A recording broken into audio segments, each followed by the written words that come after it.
देखिए आजकल आजकल हो रहा है, बीजेपी में भी आजकल हो रहा है, कांग्रेस में भी आजकल हो रहा है।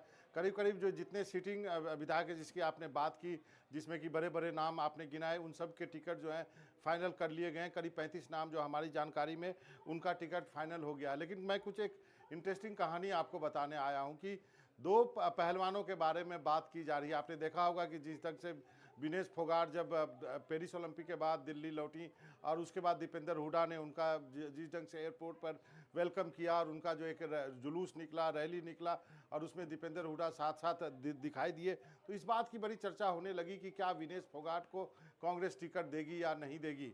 क्या जो है बजरंग पुनिया को कांग्रेस टिकट देगी या नहीं देगी? तब इस पे जो अपडेट ये है कि विनेश फोगाट को यदि विधानसभा का चुनाव लड़ना है, ये निर्णय उनके ऊपर छोड़ दिया गया है।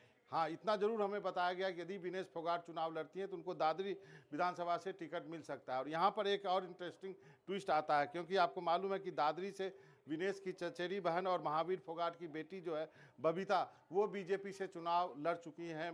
और तो ये मुकाबला यदि होता है तो काफ़ी दिलचस्प मुकाबला होगा। 2 चचेरी बहनों के बीच में ये मुकाबला हो सकता है यदि विनेश फोगाट चुनाव लड़ने के लिए हाँ करती है। तो यही वजह है कि इन सीटों पर अभी तक ना तो कांग्रेस ने ना बीजेपी ने नामों की घोषणा नहीं की है। दूसरा नाम बजरंग पुनिया का लिया जा रहा है। बजरंग पुनिया कांग्रेस से चुनाव लड़ना चाहते हैं।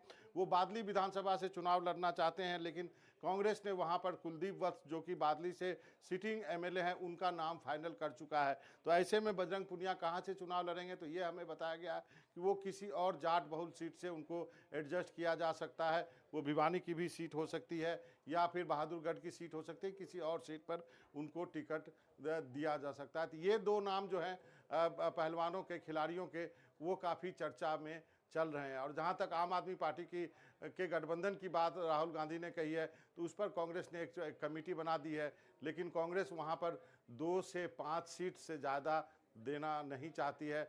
और 12 से 15 सीट आम आदमी पार्टी मांग रही है। पता नहीं ये गठबंधन कैसे होगा।